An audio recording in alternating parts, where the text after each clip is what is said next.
missed it. So as you could tell, I just got through running across the cornfields with my dogs to come over here on a Saturday and say hi to everybody. So I'll get better at this. We'll get higher quality in the editing room because I do all my own production too. Anyway, again, love you guys. Go say hi to somebody. Just wave at somebody. Start there. Just wave at some people. Younger people, older people. I did that backwards, didn't I? Younger people, older people. Just go out and say hi. Let's start. There was a hashtag that Barbie wants to get started. I'll have to look that up. I'll have to look through some of the old films. We need to be pulling together and discussing these items, and not be afraid to have a dinner. What do they call it? Table dinner, or around the dinner table. Politics is a device to keep this country moving forward. I know that all the people in the middle class want this country to keep moving forward. I also know that the politicians we have currently in place on both sides of the aisle, some way more than others, but we have a situation now where the politicians don't want us to necessarily move forward. They want, in our education and our information, to be lower and lower so that they can control more. They have very perfect lives, really. And these are the things we don't understand. You know, we need to really be able to have the courage and have the patience to be looking at our politicians more directly, with more information. As I've said before, we have a utopia coming, and if we don't have control over our politicians, as that utopia comes, then we won't have that utopia. We will be moved into whatever needs that the country has, without the rewards. This middle class of America has been stronger and done more than my own. I know I'm biased, but than any other. As a matter of fact, all the middle classes, around the world, is what the economy is built on, and we have no say at how that money is spent. Hey, brothers and sisters, how you guys doing out there? Welcome to Insights and Straight Talk. I'm your host, Rod Duff, and as always, I'm very excited about this show. I was very nervous a minute ago because I had multiple sounds coming in my ear, and I was afraid I wasn't going to be able to get that out of my ear before I started this monologue. That was going to be a bit of a challenge, but I found the right window and got it all dialed in. Looks like we have somebody just jumping on now. So again, I'm going to welcome you to Insights and Straight Talk. As I said before, I'm very excited about this show. Excuse me. Because we're stepping into a conversation that feels like it was written directly into the margins of my own memoir. You know the one I'm talking about. What the fuck happened when I was in my 50s? That memoir is built on 13 whispered truths that showed me the real story of my life. A story of reinvention, of nonlinear thinking, of waking up one day and realizing the world never really actually understood my mind, how it worked. And realistically, maybe I didn't understand it either. That's why this conversation matters tonight, because Angie Dixon is one of the few people who speaks directly to people like me. People who don't move in straight lines, people who build 5 things at once, people who chase ideas, create systems, tear them down, rebuild them, sprint, stall, nap, restart, and still manage to produce more than most specialists ever dream of. Angie says neurodivergent minds are not scattered. They are multi-passionate engines of possibility. Oh, I love that. And I know thousands of people in our audience today will hear that themselves in that description. So my memoir talks about the moment I realized reinvention wasn't optional. It was literally wired into me. Some of us were never meant to pick one lane. Angie calls these people Leonardos. And I think many of you watching today have lived your entire lives as Leonardos without ever knowing a word for it. Got a couple talking points here. One of the whispers in my book came the day I understood that creativity does not move in a straight line. Angie teaches this spiral thinking, looping, sprinting, rethinking. It looks chaotic from the outside, but inside the chaos is clarity waiting to emerge.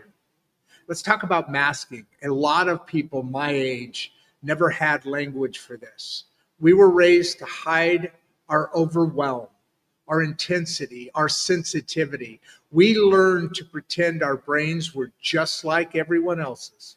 Angie is one of the few people who can explain the emotional cost of that and the relief that comes when you finally stop performing. We've talked a lot about that. And another point here, the late diagnosis awakening. This is something I hear a lot from people on.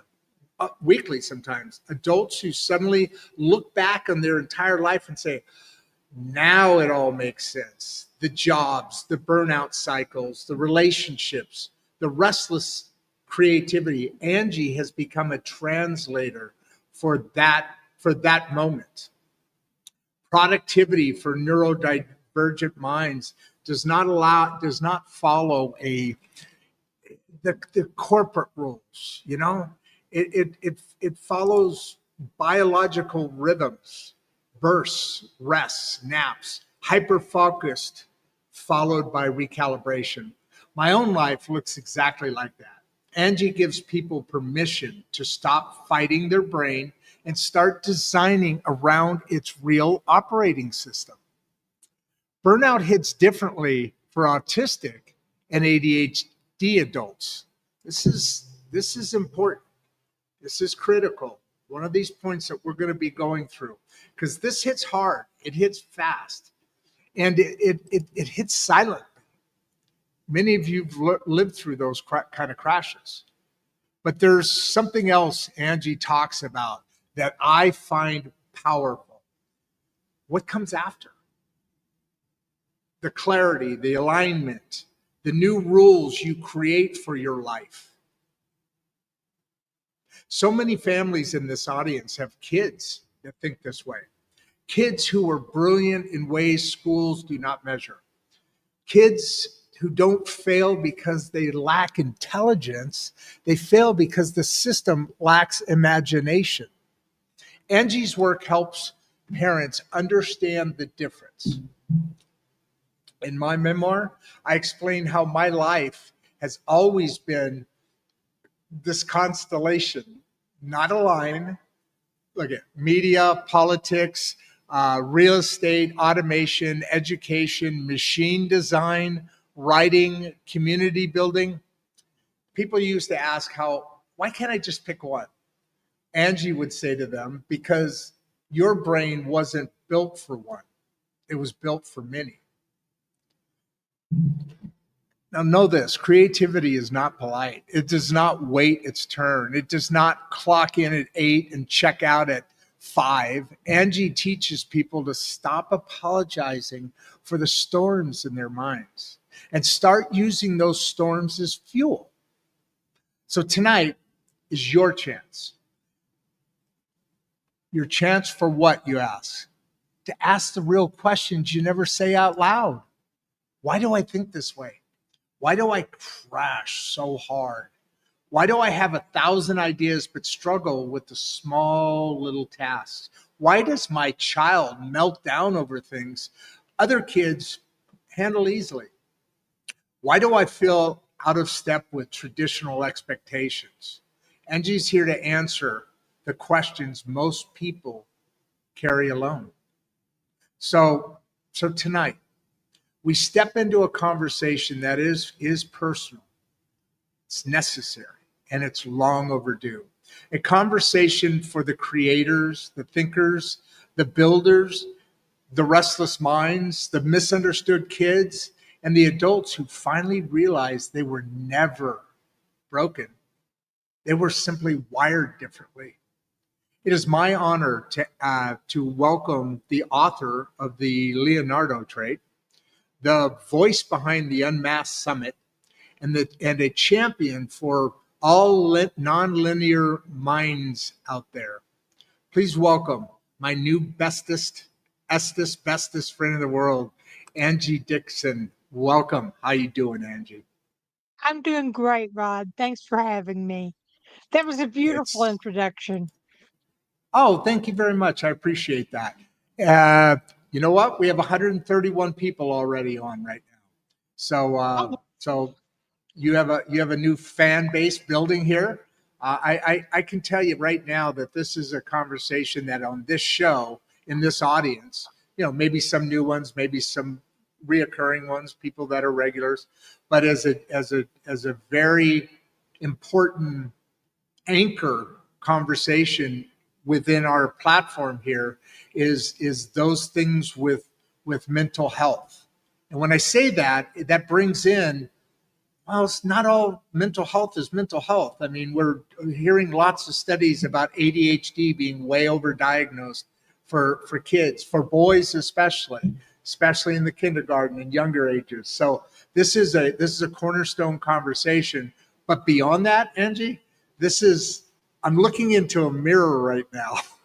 This is my life right now that we're about ready to talk about. So, we always like kind of get us on the journey that got you to the journey that brought you here to us today, Angie. okay.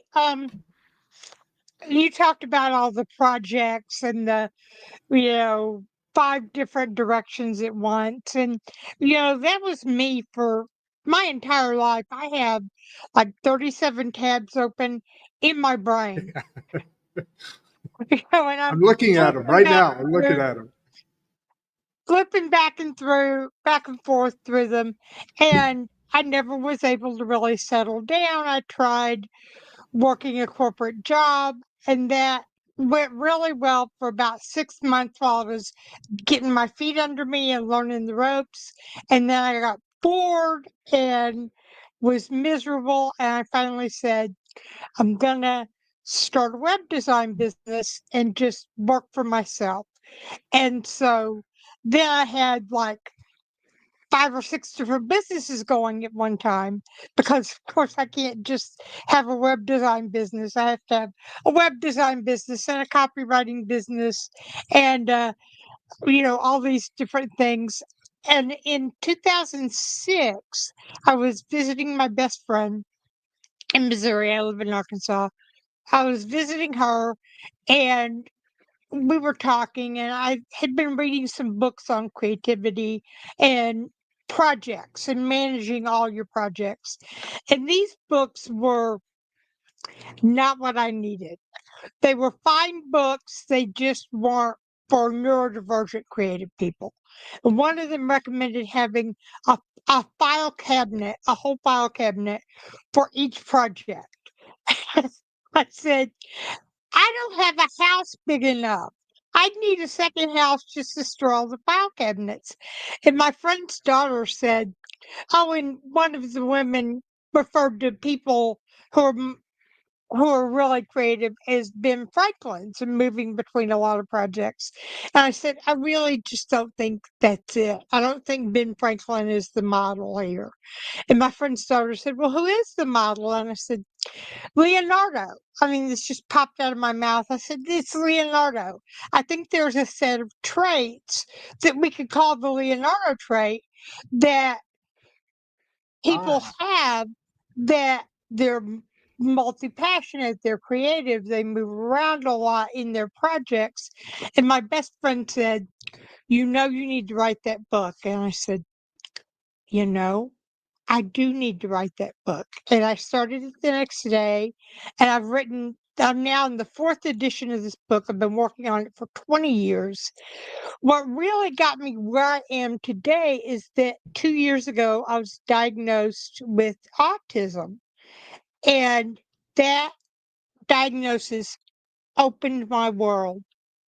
I realized, started seeing who I am and how I am in relation to my neurodivergence. Angie, real quick, just how long ago was this that you were diagnosed? Because it was later 2 on in years life, ago. 2 just years two ago. years ago. Wow, all this time you had no words for it.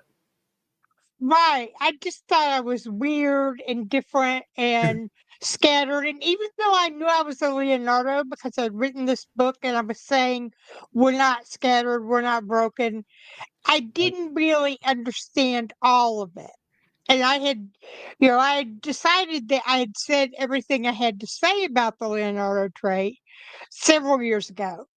And then I got my diagnosis and I thought, I wish I'd written this book knowing I'm neurodivergent.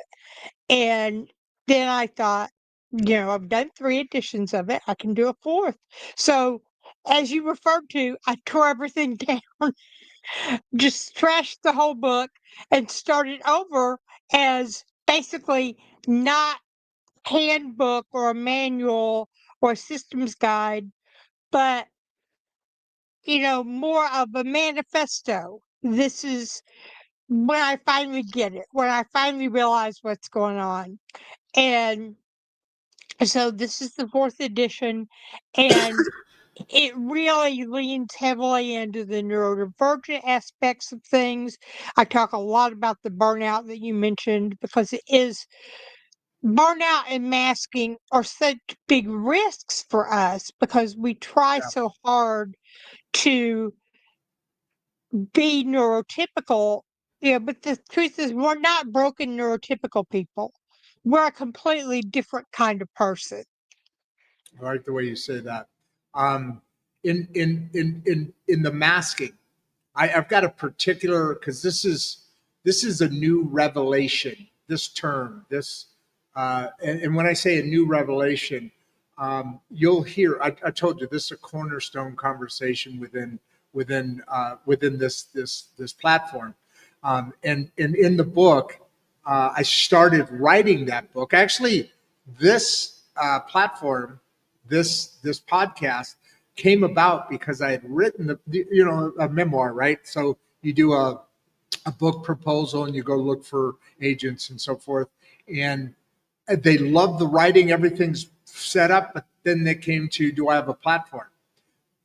Well, I didn't have really a platform. I mean, I had 20 followers on this and 5 over here, some friends of mine over here, whatever. And then so I said, okay, well, I'll create this little platform thing, at least get a few numbers going and this and that. Let me work at that. I love to talk, so it shouldn't be too hard. What am I going to talk about? The great middle class. So we started down that path. But so that, again, here we go. We're going through these multiple different businesses or aspects. But the reason I say that is because last May, when I started that, producer Barbie helped me through a break that I had. And in that break, coming out of it, I realized I was always living behind a mask. I wasn't being me to them. And I didn't really know who me was till after all that. So that's why I bring that up. But the masking thing, what does that look like to you? We got a couple questions starting to come in here, but I'm going to hold off on them for a second. What does masking look like to you? What is that? What is that for you? Sure, masking is, really when you feel like you need to look like you think other people feel. I always love the phrase trying to match your insides to other people's outsides. You think other people really have it together, and you look at your life and you've got 15 projects going, and you haven't held one job ever for more than like a year or two, and you're it really is a spiral. And but you look at other people and you think, oh, they've got it together. They're holding a job. They've got a steady, life. And my life looks like, a unicorn exploded. And so you try to put I on love that. a mask where you try to have us present a face of all these projects are organized and steady and I'm working on them in order, and you try to, especially with productivity, you really try to get into the hustle culture to do what you think other people want you to do. And the more you do it, the more miserable that you get. And the more miserable you get, the more you burn out. And burnout in us looks like depression a lot of the time, or it can look like laziness, like, you just are laying in bed and not doing anything for days. But that's because you can't. You have burned through all of your energy. You're not lazy and you're not procrastinating. I mean, sometimes we do procrastinate and sometimes we do have a lazy moment, but Sure. burnout is not either of those things. Burnout is a physical, physiological effect of trying to be somebody that you're not. That's got to be. Well, I know it is. I'm just going to say it's got to be, just as a lead back to you, but I know it is from personal experience. Burnout is emotionally and physically. That is. So what you're saying is that's almost a trigger to getting into recalibrating, right? You burn out, so you're done. The as Barbie, and some of her one of her first Barbieisms was, you can't drink from an empty cup, right? Right. And we were talking about a different subject at that point. It was the stress to starting the show. We were everything was going wrong, this and that, and we were on each other, and we were trying to get this done, and finally she filled it with laughter. So different, slightly different, but along the same lines here. And when you burn out, um, is that an inevitable thing? Like for the non for the neurodivergent, is that a regular cycle? Here's why I ask. The mass thing that we were just talking about a second ago is very interesting to me, because it's fresh to me, right? I just went through that, and now becoming something who I actually am instead of who I believe everybody else thinks I should be. But what I'm asking is, then as we rolled into the burnout question, is this a common cycle, or is that when we just go too far? Is there, or am I asking something that doesn't have an answer to? I don't know. I think it's a little bit of both. As long as you are trying to mask and be something you're not, I think burnout is going to be inevitable. I will say unmasking is They're a connected cycle. then. Okay, so burnout Right. happens more often, right? More often when you're being somebody else. Now, that the second half of my question, just to add to what you're saying right now, the second half of that is, I think there's a lot more people that have this behind a mask. All those people that seem to have it all okay. A lot of them are just doing what I've been doing, right? I mean, there's a lot more out there than we Exactly. than we, right? Go ahead, go for it. You, you know, um, back to the whether it's inevitable, and then I'm going to come back to what other people look like.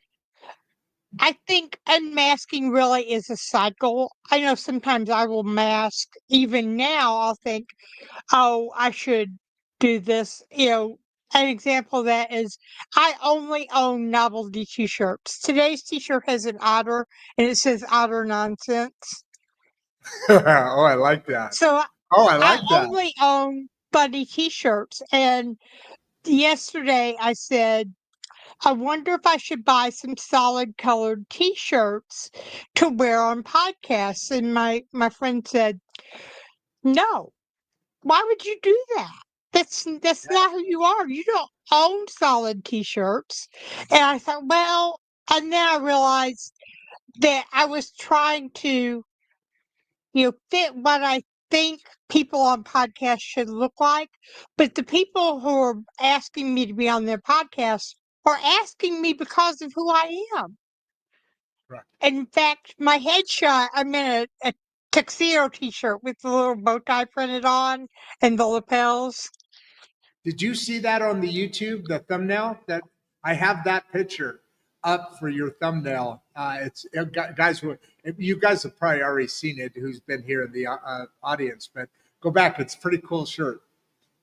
Yeah, and so people know what they're getting. They don't expect me to be dressed up. They know I'm going to be wearing something silly.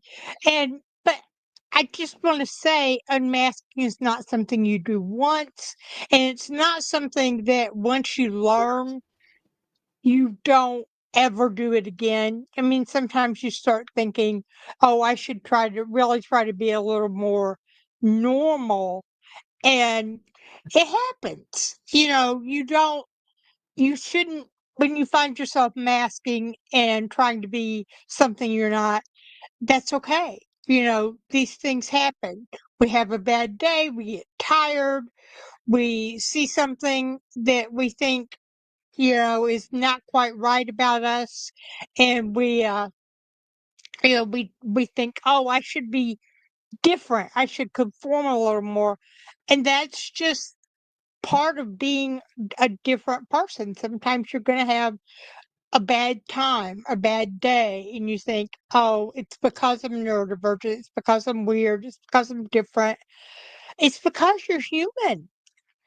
We are different humans than neurotypical people, but everybody has this.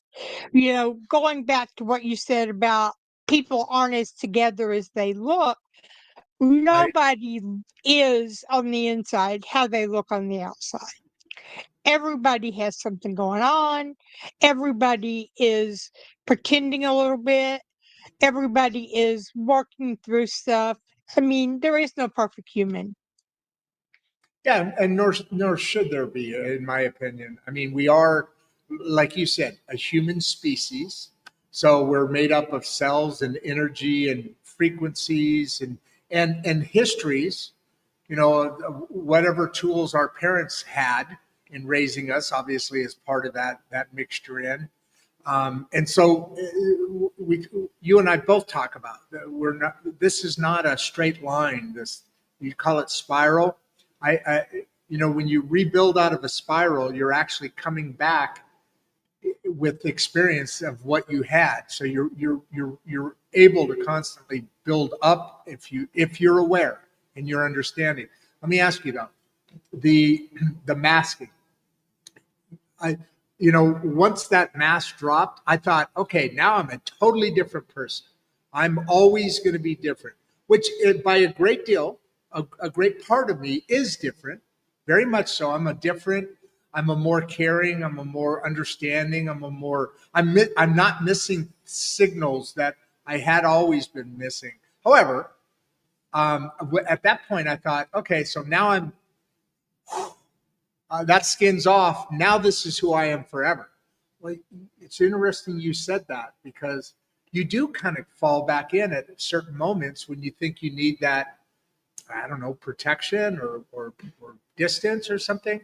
How do you respond to that? And then I'll get into some of these questions. We've got probably 7 or 8 already, and some of them are really good. Well, they're all really good. Some of them are extra. But when you said that, that was the first, because I just recently I've started to go, oh, okay, I'm not totally different. I'm not this has been about a year and a half path for me, this part of it, what I'm Mhm. talking about right now. So what do you do about that? Or do you do anything? Or do you just acknowledge it and what do you do? Teach me. I just acknowledge it, and I have the best friend in the world, and she is really good at. My I'll start producer Barbie. ruminating. I start ruminating about this stuff, and she says, "You need to remember who you are." And I think we all need someone in our lives who can just say, you need to remember who you are. And it's not because I'm the author of the Leonardo Trait. It's not because I know all these things. It's because I am who I am. It's not about being Angie Dixon. It's about I am a neurodivergent person. I am really, different and unique. And I bring something to the world that no one else does. But sometimes I have to be reminded of that. I love that. I love that. I want to get in a little bit into your book and the messages within it.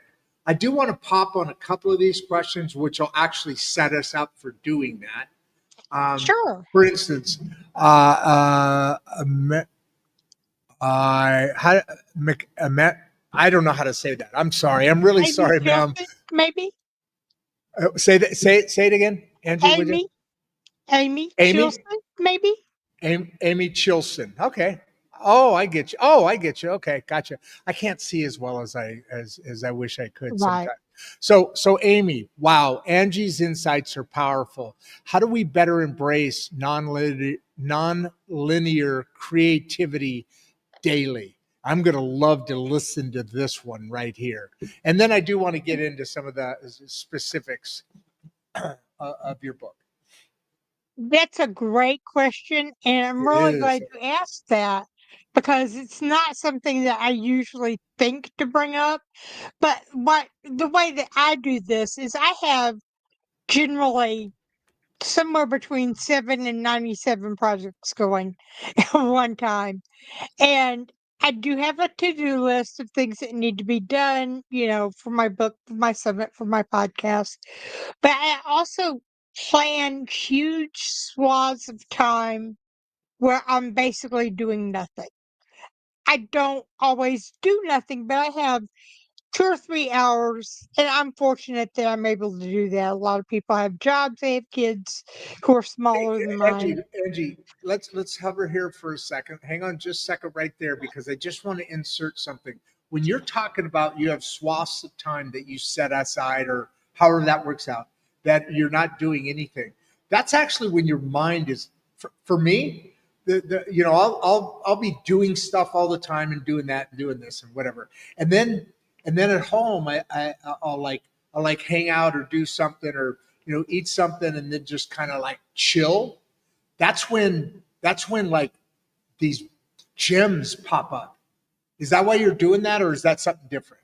Oh, yeah, definitely. And my favorite thing is to listen to music. I'm kind of a Exactly. music geek. I don't call Me myself too. an audiophile because those guys are jerks, but I call myself a music geek. I have a nice audio player and some nice headphones, and I put those on, and I just kind of choose music at random based on my mood, Right. and I I really just kind of float and listen to music, and I get my best ideas that way. Some people take a shower or a bath and just, I think it's the disengagement. And even if you can only do 15 minutes of that, I mean, except for writing my book, I'm basically retired with a disability. I don't have a lot of things that I have to do because I can't do them. So I had a lot more Mhm. time than most people. But if you can have 15 minutes of staring off into space or listening to music or taking an extra long shower, your brain wants to drift and float and come up with these great Uh, ideas. And and but and so your brain. I'm we just sorry. spend I'm so much sorry. time engaged. Yeah. So okay. So that's exactly. It's kind of like dreaming, but different. So when you're saying that, it's kind of like your brain is engaged so much of the time that when you step back and go into this floating or whatever, however different people describe that thing that you're talking about right now, that's when your brain has its recess, and that's when the brain just is, it's got all this stuff like when you're dreaming going on back here, and it's filing it away and doing all that, And then every once in a while it says, oh, by the way, while you're floating, it goes, oh, by the way, you didn't notice this, but I put a couple things, I AI'd it, put a couple things together. Boom. What about this idea? That's what happens, right? Right, exactly. I love that. That was a really cool description. That was a lot of fun.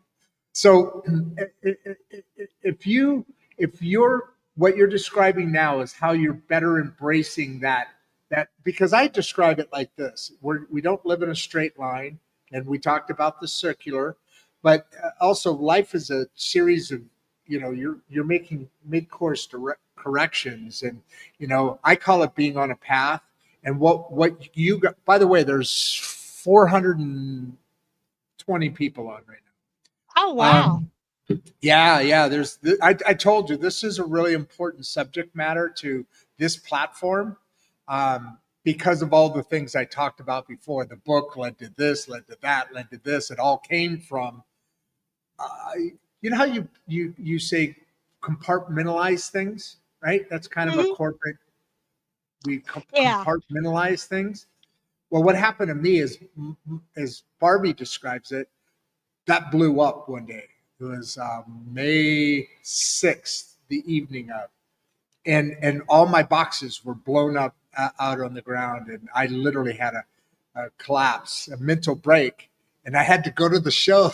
I was at a show in Miami for my industry, and I had to. Man, that was the weirdest freaking experience of my life. I mean, I don't. And I'm afraid of everything. I don't want to go outside. I'm afraid of going outside.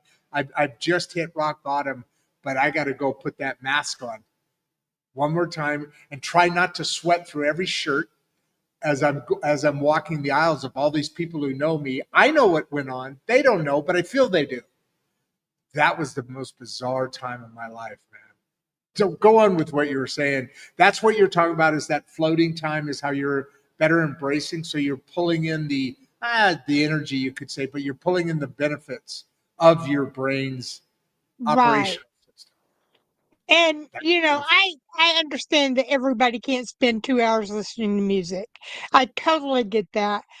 5 minutes, 15 minutes, while you're sitting at a stoplight, if you just of course you're watching the traffic, of course you're watching the light, but you just kind of disengage, and maybe you're not thinking about what you're going to cook for dinner. Maybe you're just kind of thinking about your project that you're working on and what you're doing, and you know where you're going to go next with whatever you're working on.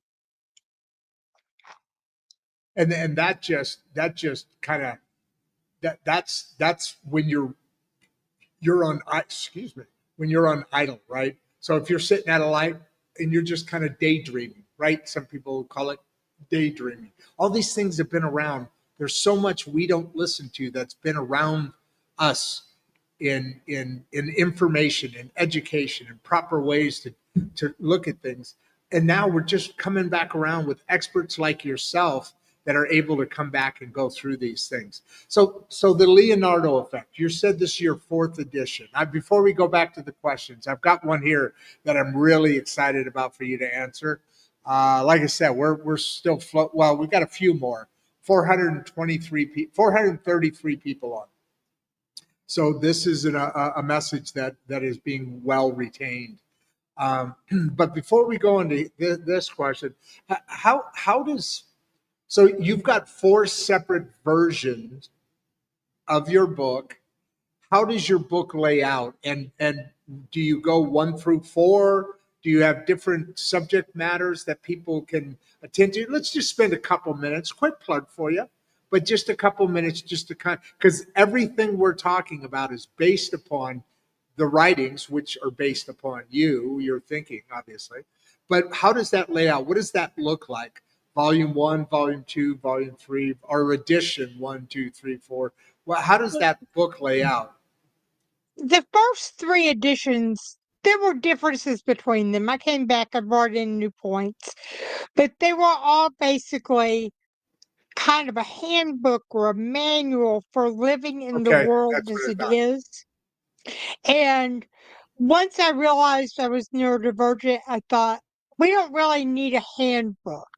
We don't need a guide to mask better.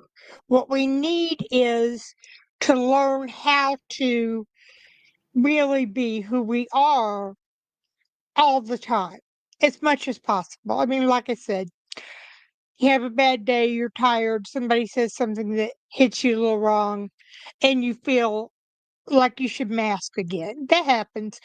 But what my goal with this book is that we learn to really be who we are as much of the time as possible. See, there was one I mistimed that a little bit. I was just a little bit behind you there. But there's a couple of really good questions coming up on this subject right now. Um, this one was before I left it up here because this is going to be a big one. There's not like you and I are semi-retired, right? So I had a machinery business that I built up over 30 years, and and so we'll get into that in a second. Um, there's a lot of people that still have to thrive in the traditional workplaces. I hated my business. I loved the marketing. I loved the sales. I used to do these kind of things for marketing for the business. We had like up to 30 people, and different build cycles and so forth. But I really hated the whole corporate side of the thing. Oh, yeah. I hated all of that, and I loved the other. As a matter of fact, Barbie told me once after I transitioned uh, away from the corporate entity into this, which is what I do. I do this 6 days a week, 6 shows a week, plus all the other stuff that's involved in it. I hate adding in the data entry stuff, but it's minor compared to everything else. Now I'm just playing a video game. But to Richard's point here,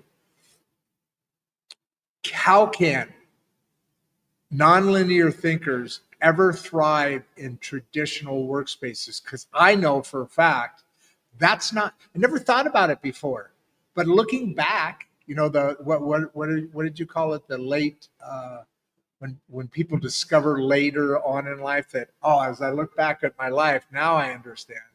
Well, looking back at my life, now I understand why I hated uh, doing the thing. Had three-quarters of the thing that I built my whole life upon because it was out of ego. This is out of love. So how can we handle that traditional workplace? I mean, yeah, obviously people have to work. We don't have a universal basic income that provides our needs. And so people work. And I do think it's possible to thrive. I think you need a couple things. You need to be authentic, which we've been discussing. And I think you really need to find the right fit for you. And that doesn't necessarily mean a specific type of job. I mean, I think you can thrive working in fast food as a neurodivergent person if you have the right accommodations that, like, if you're working in fast food, maybe you need to be back in the kitchen where there's a lot going on and not standing at the counter, waiting for people to come to you. Maybe you need to be doing more of an active job. And I think being honest with a boss about what you need, and then really doing your absolute best no matter what the job is. I mean, obviously, but I think we get discouraged sometimes and we kind of phone things in because we feel like we're not Mm, thriving. We feel like we're not doing as well as we want to be doing, or we're not doing what we want to be doing, or we're just not quite ourselves. And I think, accommodations of putting you where you need to be to do what you need to do, giving you a little freedom, giving you a lot of stimulation. We do not do well when we're bored. I mean, I worked as a receptionist one time and I made the most amazing paperclip sculptures. because I was bored Because out of you were my bored mind. as gotcha. I totally hear that, and it's almost like oxygen. You know, the stimulation is almost like oxygen uh, to somebody like us. Let's say. I want to ask you this one because we've been talking about the masking, right? Um, so, uh, Joed, Joed Heppard. Boy, I'm doing terrible with names today. What is the biggest sign someone is masking without realizing it? Because this is kind of this is almost a tool masking if you're running it, right? If you, I'm trying to Right. wrap my head around it still a little bit as far as because you're opening up something to me that I really hadn't thought about, but I just started thinking about in that wait a minute, I'm not totally a different person. I did take out the mask, no doubt about that, because I can feel it.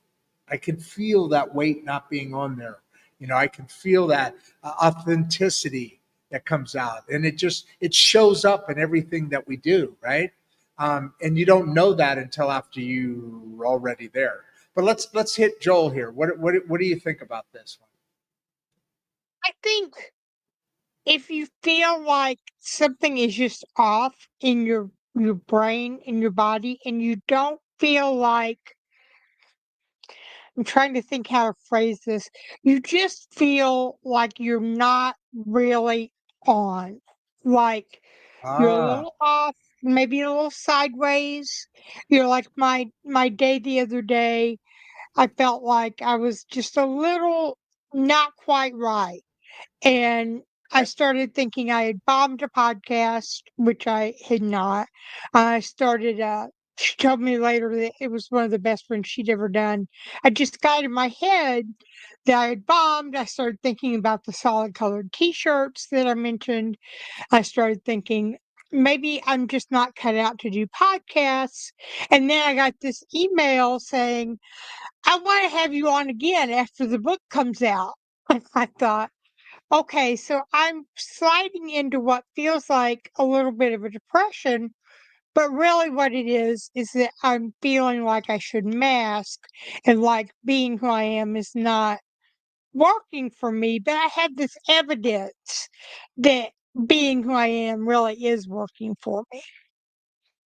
that's interesting. You put it that way because so here's the thing. I we talk about our different guests on the show talk about we have three brains, right? We have the brain of the head, we have the brain of the heart, we have the brain of the gut instinct, right? Hmm. And coming out of those conversations, typically, it's what you're describing right now. We should be listening.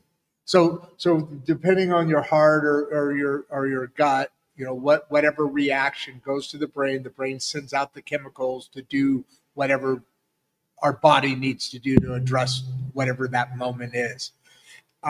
And coming out of it, we talk a lot about we don't use our gut instinct. And our gut instinct is probably the best instinct that we have, but we ignore it. So what you're saying is if you feel a little bit off, step back. Your gut's telling you something, right? Your heart, however you whatever you way you want to look at it. But now you need to step back and say, okay, I'm feeling a little bit off. What you just described, I'm not feeling as confident or this and that. Then you have a gut check, right? You have that check. That's what you're describing there, right? Exactly, yeah. It's just, it happens. Everybody It has does. a bad day or a bad hour, a bad 5 minutes. You know, ups and downs are just part of being human. I mean, mental health is not a straight line. People who have good mental health and mental hygiene are not always stable and level. Even people, who take medication to keep them stable, they have days. You have ups and downs. If you're not having ups and downs, something is off. Yeah, you're not doing very much. unless you do have ups and downs, because Right. those ups and downs come from challenges, right? You know what I'm noticing today? We get different audiences, and I get the joy of listening to. I get free advice, so I love this show because it's such a big deal. But I also, because I have that time and I'm reading through the messages all the time, I tend to see some trends on different subjects that have more girls or more men or more women or whatever, depending on the subject. Today, what's interesting, this subject, you would think it, now it's not 100% men, but if you notice while we're reading through here, there's a lot of men compared to only a few women on this subject today. It's kind of interesting if there's a trend there, if there's something inside that message. I here I am. I'm counting numbers while we're doing a show, right? Pretty typical, right? But I don't know if you noticed that, but there's a lot of men on today. For instance, Rob here, Gorski.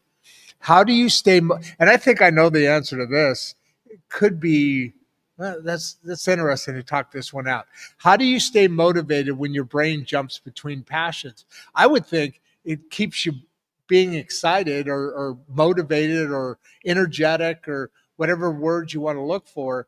But also that's also exhausting too. Now that I think about it, if you're jumping from this passion to that passion to this passion to that passion, then oh shit, where was I? Where was that tab? That's exhausting as well. Well, how would you answer Rob here, though? Well, it is, I think there's a couple of things here. Staying motivated on between projects, I'll be working on something and I'll get a great idea for the other project. And I am very motivated on that. Staying motivated on the first project sometimes is a challenge. What I've done this recently, is I have some kind of guidelines.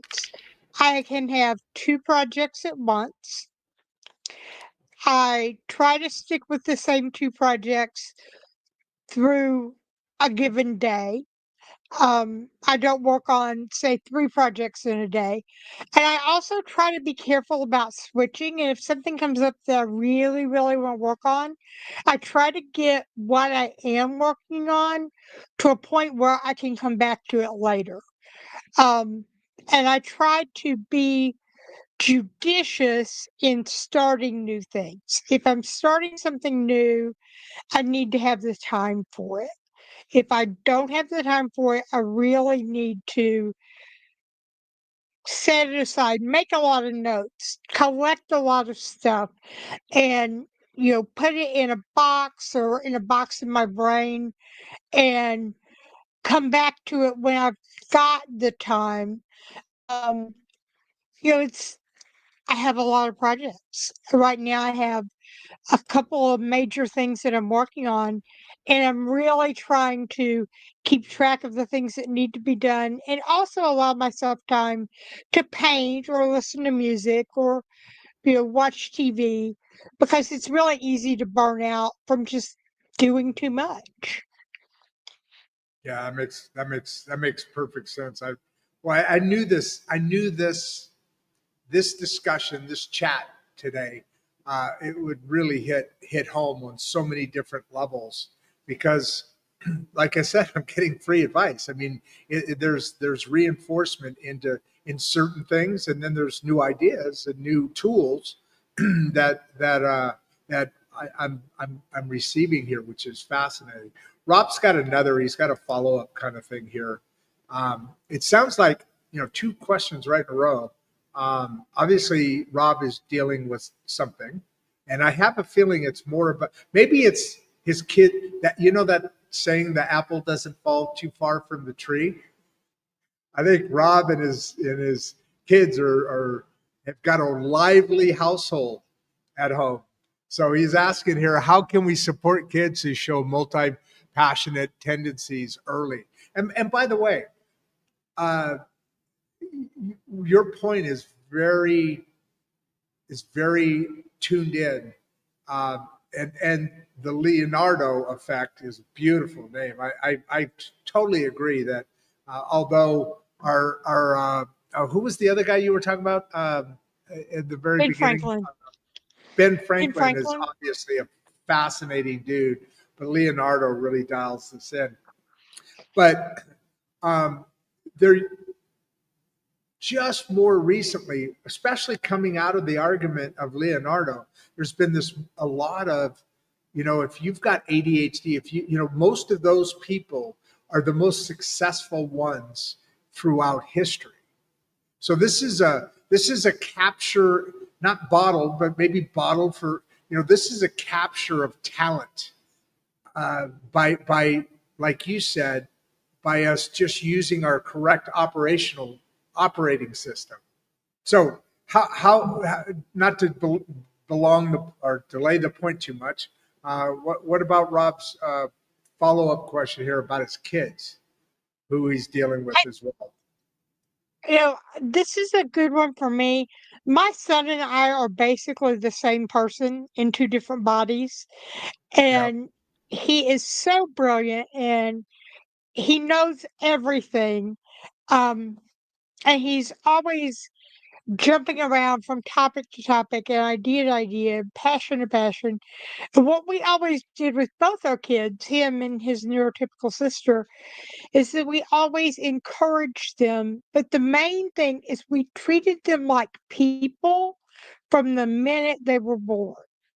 We did not ever treat them, we didn't treat them like miniature adults, but we also Okay. didn't treat them like babies, even when they were babies. We didn't baby talk them. We didn't discourage them with, oh, you're not old enough to be interested in that. What we did was encourage their interests. And my daughter at one point saved up her allowance. She was, I think, 6. She saved up her allowance to buy a little toy Aw. guitar. And I said, if you want to play the guitar, I'm going to buy you a kid's instruction manual on how to play the guitar. I'm going to get you a tuner so I don't have to listen to an out of tune guitar. And we are you're gonna play guitar if that's what you want to do. And she did. She played guitar for a year or so, which at 6 is, you know, forever. And she bought a better guitar, still small but better. And we really encouraged them to do what they wanted to do. My son is really interested now in, he's a streamer. He streams his games that he plays. And we just say, that's great. That's amazing. We think that if that's what you want to do, you should do that. We also taught them how to survive in the world, how to fit into the world as well as possible without sacrificing who they are, which is what we've been talking about this whole time. We just taught that in age appropriate ways. But the main thing is that we just encourage them to be the incredible humans that they are. I love that. And that's, as parents, we're not just giving birth to kids and feeding and clothing them and that. We're parenting, right? And so what you're talking about now, I loved how you put that, both the brother and the sister. You're they have different brain structures, but you're still doing the parenting. That's how you support the kids, and offer whatever. Don't push away. Don't say, but you can't do this or that. But if you're going to do this, let's do this, and pull as much out of it as physically or mentally possible. So let's move on to Jeffrey here. See, I told you there's a lot of guys on today. This is crazy. Looks like Yeah. business too. A lot of them are in suits, at least ties here. What's the best way to now? I don't know if this is a typo or am I missing something to explain Oh no. AUDHD or is it ADHD? That it's AuDHD, which is autism and Oh, ADHD together, which is what I have. okay. I This is missed that. I a missed. fabulous question Yeah, because it is. we're autistic, Good so job. we don't catch social cues. We need people to be very clear with us. We do not pick up on nuance at all. We need, and I think, just being clear about what you need is a great way to explain this. So we have all these autistic traits. Don't pick up on social cues, need clarity, need people to be really open about what they're trying to get us to understand. But we Yep. also have ADHD, so we have trouble focusing our attention for very long. We flit around a lot in our conversations, in our our activities, in our bodies. We're moving around.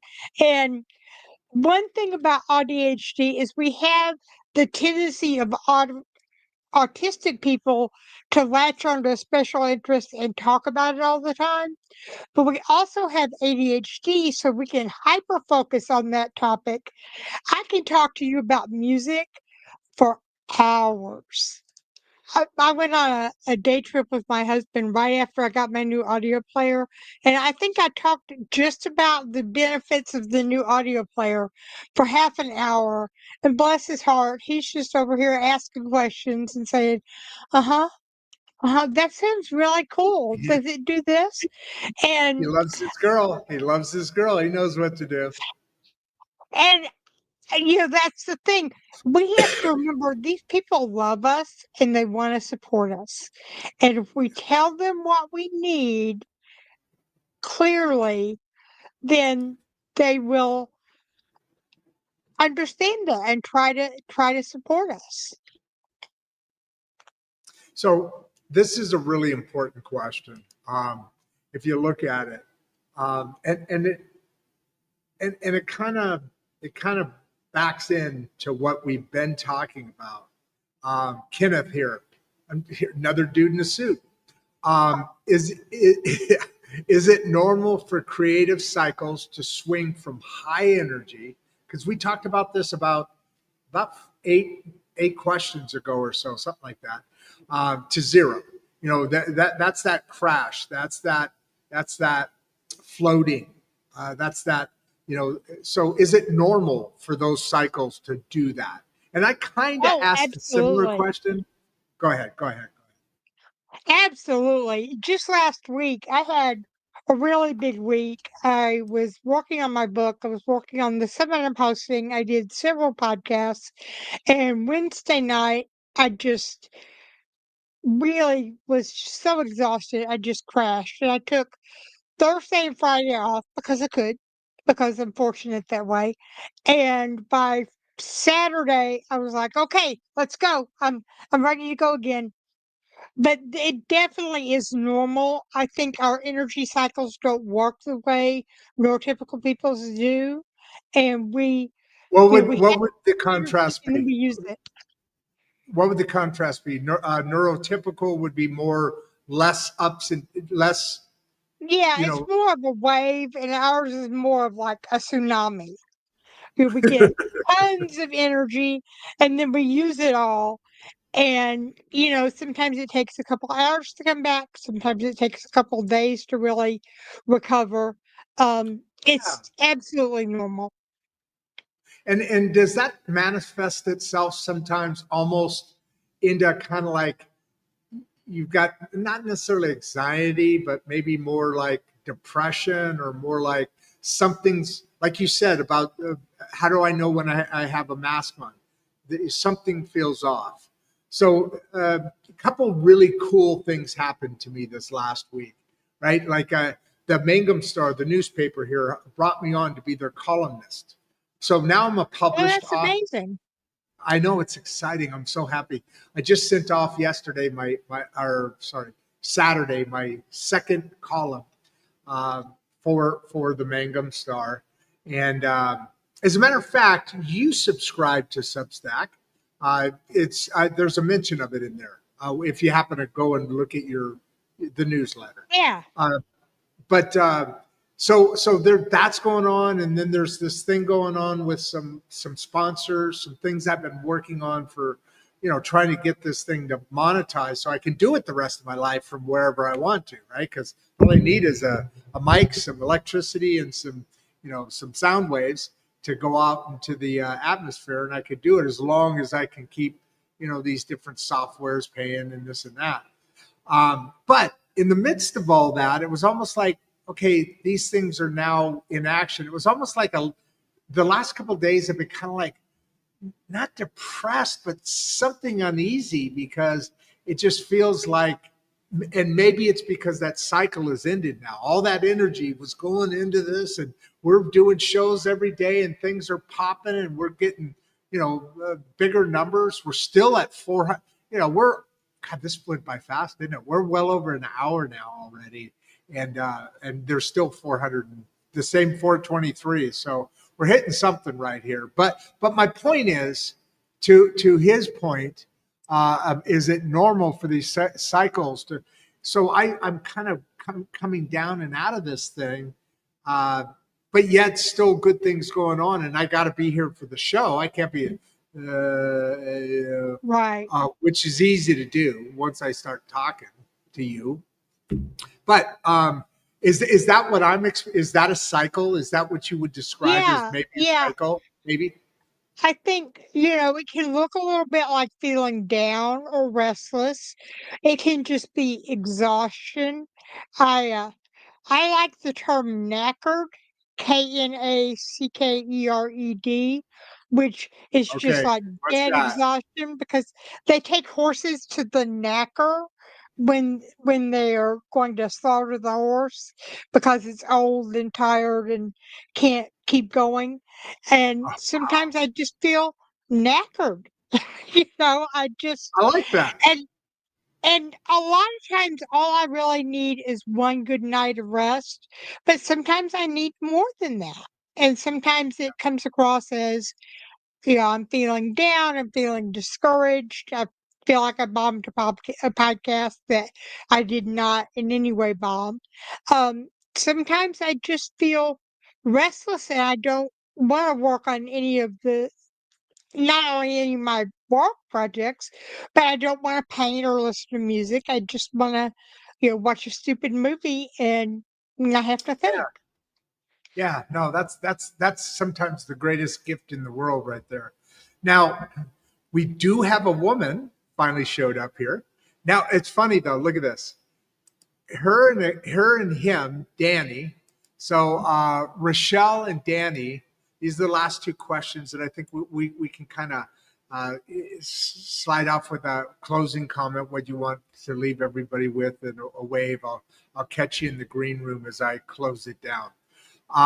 But they both asked the same question, like right at the same time. So Rochelle says, can rest and naps actually boost focus, which is what we were just talking about, for the ADHD minds? And then the man says, can rest and naps actually boost focus for the ADHD minds? So obviously, and I know why this is coming out. I'm pretty sure. I don't recognize his name, Danny, but I do know Rochelle's been on the show a number of times. Great, and I recognize it because who's my favorite author? Hemingway. So it sticks in my mind, right? But as this comment here, this question here, I think it comes up, and it's funny that, and I brought it up. A guy and a girl at the same time asked the same thing because society, I think, I mean, we've gone through little cycles where they say take power naps, and you all that's good and all that. But as a general case, corporate society, I mean, if I had my head hanging down on my desk, they'd probably think I was hungover from the night before or something. But I know why this. I'm pretty sure I know why, because now are we starting to be able to talk as though in aspects where non-neurodivergent and neurodivergent are living in the same world, and some of these things that we've investigated over time are now being pushed back, that's lazy, or that's you're not being productive, you're at your desk, you should be pumping workout, that I think, because society has framed it in different ways, and currently in a way that's against neurodivergent. Sorry, I'm stumbling here. But answer the question, and I think I get it. I get why the question's being asked. And then Oh, roll in. yes, absolutely. Absolutely. Rest is just crucial. I mean, and sometimes it's hard. We get going and we're on a roll with our project, whether it's something fun or something for work. And, I notice that I start feeling like a tension and like I'm forcing myself to keep going, and I stop.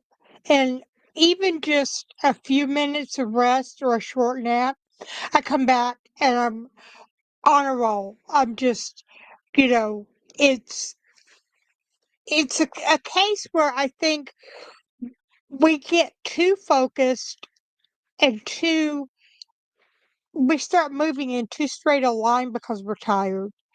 And then we Mhm. start losing our focus because we're tired. And even just a short nap, a shower, uh, even a walk, some kind of a rejuvenating little ritual really can improve the focus and help us, get back to doing what we're trying to do. Even if that's just, you know, reading a book, you know, or, working on a fun project. I'll tell you what, this show is everything that I had hoped it would be, and talked about everything I hoped that it would talk about, and addresses.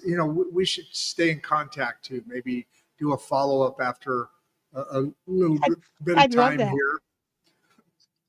Obviously, your subject matter is important, certainly to this platform, but realistically, it's important everywhere. I mean, Leonardo da Vinci was still a very famous, cutting edge curiosity to even the modern world. And he was that was 18, what, 16, 17, I don't know, long time ago. So obviously, um, there should be more. That should be less common of an instance. And with work like from folks like you and the work within your book, maybe more and more people who are, have those trait capabilities, let's call it, this different operating system. Um, there should be more Leonardos out there. And there are, but now we can help develop that. Why don't you give a final, lasting comment of what you want to leave everybody with for this show until we do the next one, and then hang out for me in the green room, and I'll close her up, and you can see producer Barbie on the outro, and we'll do all those fun little things to wrap up this show, and then I gotta run. So last comments. Just want people to know that you're not broken. There's nothing wrong with you. There is so Touche. much right with you.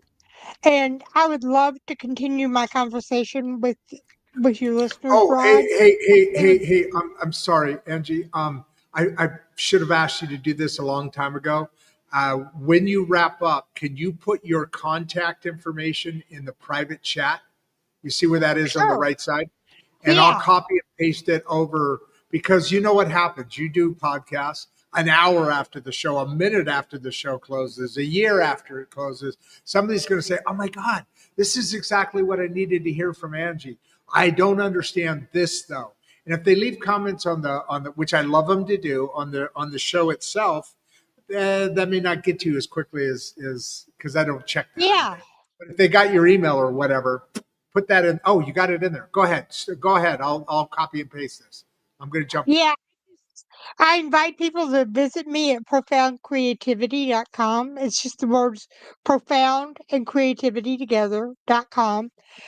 And I have a little uh, freebie that I give out welcoming people to my world and talking about spiral productivity and the spiral life.